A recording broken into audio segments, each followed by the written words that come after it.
네, 안녕하세요, 구독자 여러분. 오늘 12월 15일 방송 시작하도록 하겠습니다. 한 주 동안 잘 계셨죠? 이번 주도 힘찬 한 주 되시기 바라고요. 방송 시작하도록 하겠습니다, 여러분.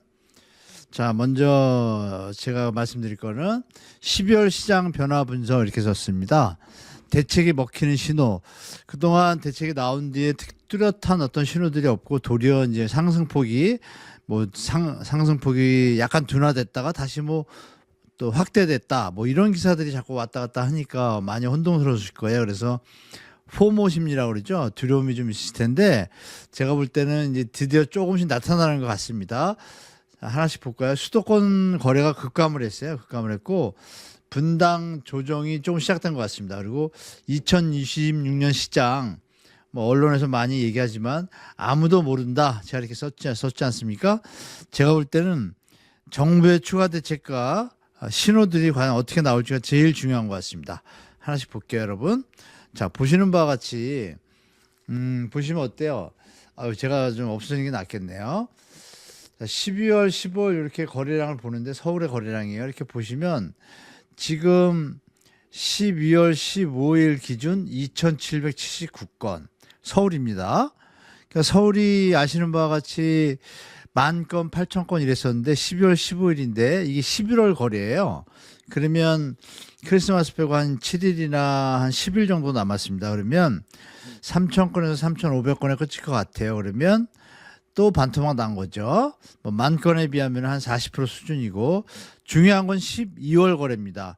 12월 거래도 제가 쓴 것처럼 501건 더 작아졌습니다. 그러면 우리가 거래가 지금 급감하고 있다는 건 보이는 거고요. 12월 15일 기준입니다. 오늘 기준이니까 물론 이제 다음 주 이제 마지막 한 18, 20일 정도까지 보면 12월 거래 분위기도 완전히 잡힙니다. 암만 언론에서 여러 가지 신고가 기사 같은 거 쓸 거예요. 써봤자 거래량이 계속 감소한다는 얘기는 조정이 시작될 수 있다는 신호로 여러분들이 보시면 될 것 같습니다. 2022년 상반기 초 생각하시면 기억나실 겁니다. 그때 신고가 많이 나왔어요. 그럴 때 거래량은 급감했습니다. 그 뒤에 벌어진 일은 다 아시죠? 자, 그 금액의 어떤 현상으로 하나 볼 수 있는 게 이겁니다. 보시는 바와 같이 평균 가격이 서울의 평균 매매 가격입니다. 보시면 어떤가요, 여러분?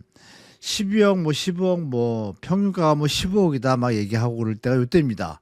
2월달. 이때 가짜 거래부터 자전거래부터 계약 취소 많이 나왔죠. 이런 것들 다 합쳐가지고 금액을 올려놨어요.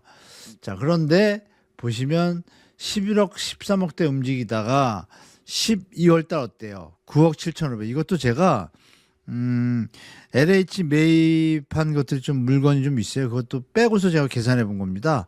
이번에 또 뺐는데 그것까지 계산하면 8억 후반대인데 그거는 이제 빼야 되니까 9억 7,500 많이 내려왔습니다. 저번 달에 비하면. 그렇죠? 그러니까 이게 어떤 신호이다라고 판단하는 게 맞겠죠? 더 높은 가격의 주택을 매수하는 게 지금 가격대가 내려오고 있고 중요한 건 또 뭐예요? 거래량도 많이 줄고 있다는 얘기예요. 이게 중요한 신호라는 거를 저는 분명히 말씀드립니다. 자, 경기도 아파트 보겠습니다. 수도권은 이 서울과 대체 관계에 있기 때문에 여기에 어떤 흐름도 중요합니다. 보시는 바와 같이 수도권이 16,000건 6월 달에 서울이 10,000건 찍을 때 16,000건 찍었어요. 1,409건으로 지금 11월까지 왔는데 이번 달은 또 몇천 대에서 끝입니다. 그러면 12월에 수도권도 거래가 조정받기 시작했다. 크게 이렇게 보시면 되겠습니다. 그래서 결론적으로 수도권에 풍선 효과 이런 거 다 포함해가지고 제가 정리를 해본 결과 한 주 사이에 조금 바뀐 경향이 있습니다. 하남은 강세로 완전히 돌아선 것 같고요. 안양은 이 강보합인데 만안구는 저번 주부터 조정이 시작됐어요. 다시 조금 안양이 다시 회복된다라는 기사가 나오면서 다시 또 임계점에 도달했는지 다시 조정으로 좀 들어왔습니다. 안 팔리니까 또 조정을 하겠죠.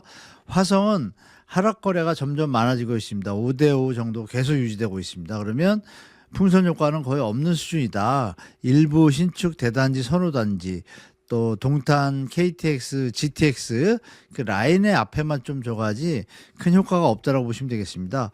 구리는 조금 올라가는 것 같다가 기사들이 막 나왔었잖아요. 근데 최근에는 하락거래가 많아졌습니다.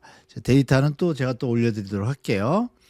자, 보시면 분당 이제 선도지구 그동안 뭐 제가 우리 구독자분들 중에 조금 좀 뭐라 그럴까 좀 사과의 말씀 드려야 될 분들이 이제 분당에 대해서 제가 좀 조정이 있을 거라고 말씀드렸었는데 정말 불같이 서울 뛰면서 같이 올랐죠. 토지거래 허가가 없었으면 그런 일이 없었을 텐데 같이 좀 상승을 폭을 좀 키웠었어요. 키웠는데 이것도 이제 임계점에 다다랐는지 제가 계속 뭐 말씀드리지만 분당 정말 오래 걸립니다. 앞으로 10년 뒤에 입주할지 안 할지 저는 장담 못 하겠습니다. 뭐 2034년 얘기하는데 저는 진짜 힘들다고 봅니다. 개인적으로. 최근 하락 조정 거래가 시작되면서 거래량을 보십시오. 이게 분당구가 파란색인데요.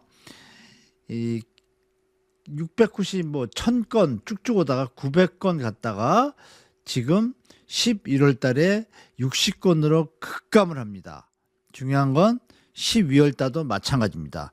12월에 들어서서는 하락 거래들이 꽤 나오기 시작합니다. 그러니까 이런 부분이 조정 국면에 들어가기 시작했다 그래서 막차 쫓아가는 거를 좀 저는 말리고 싶습니다. 개인적으로. 조금 기다렸다가 정부 추가 대책 보시고 만약에 우리가 예상한 것보다 더 강력한 대책이 나온다면 시장은 이미 여러분 아시지 않습니까? 경제 상황이 좋은 것도 아니고 소득이 늘어나는 것도 아니고 이렇게 오를 이유가 없죠.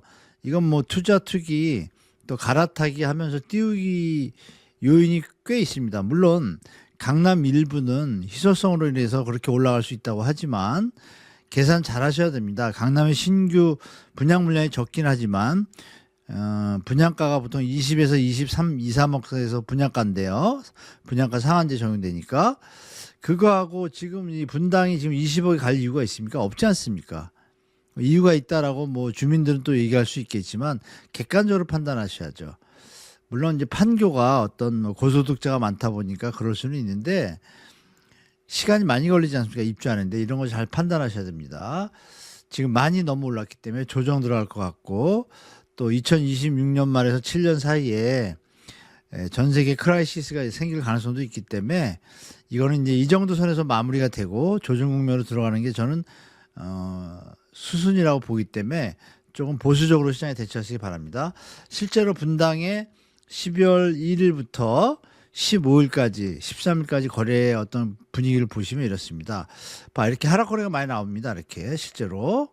그리고 또 상승 거래도 있습니다.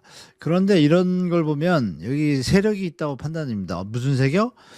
이 호가 조작 세력이 저는 있다고 판단해요. 왜냐하면 정든마을 한진이 보통 12억, 13억, 14억대에서 움직이는데 갑자기 3억이 뛴 거래가 나와요.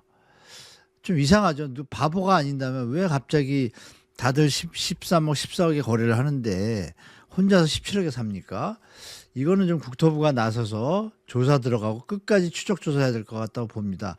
이 정도로 올라갈 이유가 저는 없다고 개인적으로 보는데 보면 조정받는데 남들은요. 그쵸? 이게 좀 이상하죠? 그러면 이제 요거 빼고 이렇게 보시면 전반적으로 지금 이제 조정이 시작됐다. 저번 달만 저저번 달만 해도 하락 거래가 많이 없었습니다. 분당에 상승 추세가 좀 떴었는데 조금 바뀌고 있죠. 자, 화성시 보겠습니다. 화성시를 보시면 어떻습니까, 여러분? 화성시 화성 동탄 거래 증가 쭉 내려오는데 여기 올라갔습니다. 거래가 1000대로 1200대, 1400대까지 올라갔어요. 많이 올라갔습니다. 그래서 화성이 말한 대로 풍선 효과는 있습니다. 있는데 내용이 중요합니다. 이 화성에는 실제로 이제 기업체도 많다 보니까 가는 분도 많은데 이런 기본적인 수요는 있습니다. 특히 1기 신도시, 2기 신도시 다 주거 조건이 좋기 때문에 다만 가격이 문제였죠. 그 내용을 들어가다 보겠습니다. 자, 보시면 그러면 다 상승할 것 같잖아요. 2020년도, 21년도에는 무조건 상승이었습니다. 지금 안 그렇잖아요. 여기 보시면 여기는 하락 거래가 더 많아요. 언제부터? 12월 1일부터 7일까지. 완전히 많죠. 완전히 많다가 지금 반반입니다. 그래서 화성에 동탄에 내 집 마련을 하시는 분들은 충분히 내고할 수 있는 상황이다라고 좀 말씀드릴게요. 내고하시면서 비싸게 살 필요 없다. 충분히 여러 군데 가셔가지고 조건 하셔가지고 잘 내 집만 하시기 바라고 주택이 좀 여러 개 있어서 처분해야 되는 분들은 고집필 때 아닙니다. 제가 볼 때. 더 오를 여력이 있다라고 판단되면 가져가겠지만 그러면 지금 뇌물을 내놓지 말아야죠. 내놓다라면 뭐 개인적인 사정이 있으실 테니까 제가 볼 때는 과감하게 차익이 있다라고 하면 낮게 파는 게 도움이 될 거라고 좀 개인적으로 보고 있습니다. 마음 조아리시는 것보다. 자, 인천 보겠습니다. 인천은 매물이 계속 늘어나고 있습니다. 이렇게. 인천광역시는 11월 거래가 2,406건 조금 낮아졌습니다. 많이. 4,000건이니까 그래서 한 3,000건에서 맞춰질 것 같은데요. 여전히 인천은 이제 하락 거래가 같이 혼조하고 있습니다. 그래서 그거 잘 확인하시면서 하셔야 되고요. 광역시 모습 좀 보겠습니다. 광역시 보시면 광역시 대부분이 뭐 상승으로 완전히 돌아서지 않았습니다. 않았고 부산 좀 반짝이다가 일부 지역만 조금 뭐 강세를 보이지만 나머지 지역은 여전히 하락 거래 꽤 많습니다. 모두 다 똑같습니다. 다 비슷한 양상이고 여기서 이제 서울을 보시면 어떻습니까? 정말 급감했죠. 거래가 다른 데하고 좀 틀립니다. 이 부분을 좀 유념해 주시면 좋을 것 같고 이걸 좀 확인해서 거래량은 늘었지만 가격의 상승은 지금 그렇게 뭐 강하지 못하다. 그리고 부동산원의 자료는 사실 완벽하지 못하다고 제가 말씀드렸잖아요. 하락에 대한 기사가 좀 많이 안 나오지 않습니까? 실제로 많습니다. 현장마다. 그리고 토요일 날 제가 말씀드린 대로 강연을 했죠. 이렇게 보시는 것처럼 많은 구독자분들이 비가 살짝 오시는데도 많이 와주셨어요. 너무 감사드리고 상담을 다 못 해드려 가지고 뭐 아시겠지만 상담 다 못해서 제가 일부분들은 저 질문지를 다 갖고 있으니까요. 질문지를 보고 질문지 그 내용을 충분히 제가 이번 주 중에 답변 좀 드리도록 다 하겠습니다. 따로 방송 중에도 말씀드리고 또 이메일 남겨주신 분들은 이메일로 제가 회신 드리도록 하겠습니다. 자, 이렇게 이번 주 영상은 여기까지고요. 이번 영상은 여기까지인데 이 세미나 강연에 대한 질문 말씀드리도록 하고 추가 부동산 대책이 12월 말에 해가 가기 전에 나올 가능성이 되게 높습니다. 높은데 이게 과연 얼마나 좋게 나올지 좀 우리가 기다려볼 필요가 있다라고 좀 말씀드리고 강연 때도 말씀드렸지만 저도 좀 힘을 열심히 쓰려고 하는데 결론은 이제 발표 내용을 봐야 되겠죠. 그리고 롯데에 대한 내용 제가 올려드리는데 못 올렸습니다. 이번 주 중에 이것도 롯데를 보면은 앞으로 건설 우리 회사들의 어떤 미래에 대해서 좀 알 수 있습니다. 그래서 건설주가 요즘 뭐 올라간다고 막 해서 조금 어핑이 되는데요. 그건 조금 보수적으로 접근하시는 게 좀 좋을 것 같습니다. 자, 그러면 오늘 영상 여기까지고요. 이번 한 주도 행복하시고 오랜만에 또 부모님이나 자제분들한테 전화 한 통 뭐 주말에 하셨겠지만 못 하셨으면 한번 통화하시면서 사랑한다 얘기 한번 더 해주시면 좋을 것 같습니다. 자, 구독자 여러분 항상 감사드리고 다음 영상 때 또 찾아뵙겠습니다. 감사합니다.